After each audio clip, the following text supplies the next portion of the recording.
The Fortune was built in 1979 up in Westport, Washington. She's 65 feet by 19 feet wide, fiberglass hull, low maintenance, and it's not too big to where I can't go in and fish a small little secluded beach for sea bass, and it's not too small to where you get beat up by the weather.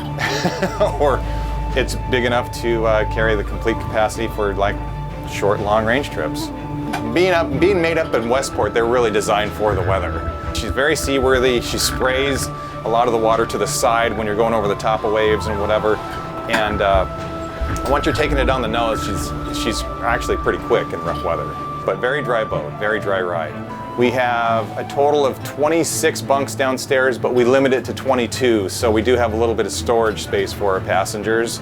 But we do have 26 bunks downstairs. As far as mains go, we have QSM-11s, Cummins QSM-11s. They're 400 horsepower apiece. We have a brand new Kubota generator, 35 kW generator, so plenty of power there. Full galley. We have a full-time chef on board, a crew of 5, 2 heads, freshwater shower. We have a freshwater maker on board, which produces 25 gallons an hour if need be. Everything that's you need for a 3-day trip is situated on the boat. We have the galley seats about 14 to 15 people each seating. We carry basically 140 scoops of bait. We have 25 in each deck tank. We have 4 deck tanks, and then we have a slammer which can carry anywhere from 30 to 50 scoops in the slammer, depending on how good the bait looks when it's coming off the receiver.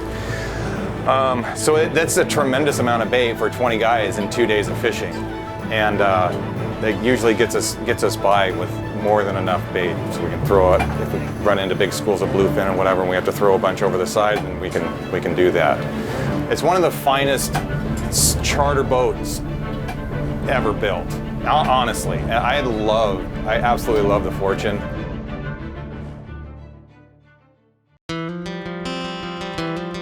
In the springtime, we're up north. We're at 22nd Street Landing. We usually get up there for opener, codfish opener, March 1st, and then stay there until July, middle of July.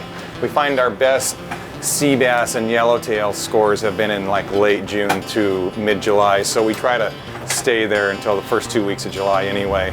And it's really good cod fishing in the beginning of the year. You know, as soon as it opens up, we start making runs to either San Clemente Island or San Nicolas Island, weather depending, and get in on some of that really good cod fishing as soon as the season opens. We ply the local waters for sea bass, yellowtail, calico bass in the springtime. Then we transition that middle of July, and we come back down to San Diego, Fisherman's Landing, and we start running our charters out of Fisherman's Landing for the remainder of the summer.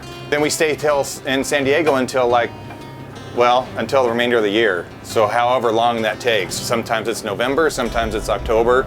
And last year we were very fortunate that bluefin came into the Cortez Bank and hung out there in November, and we ran trips all the way through the end of November catching those 80 to 100 pound bluefin.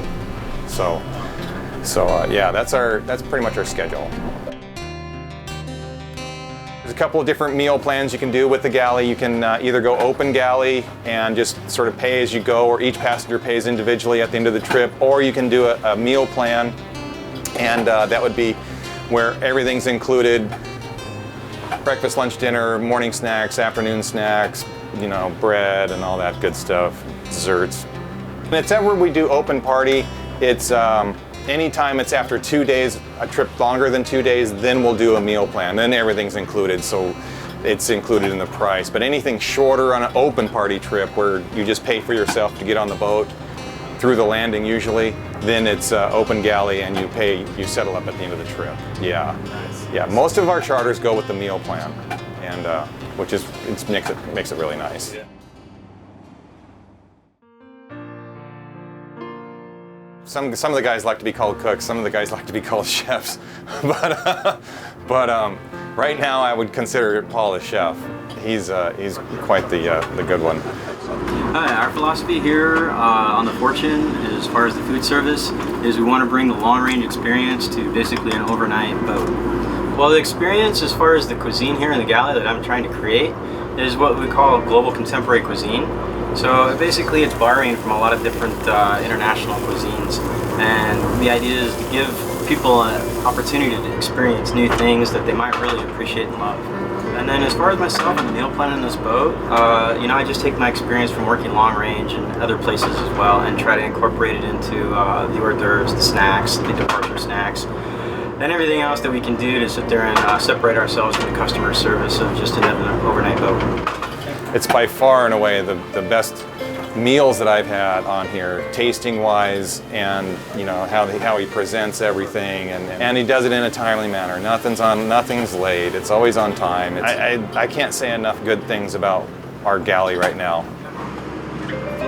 We want to make sure that everybody comes away here really surprised and happy and want to come back for more. Very good. Very good. Well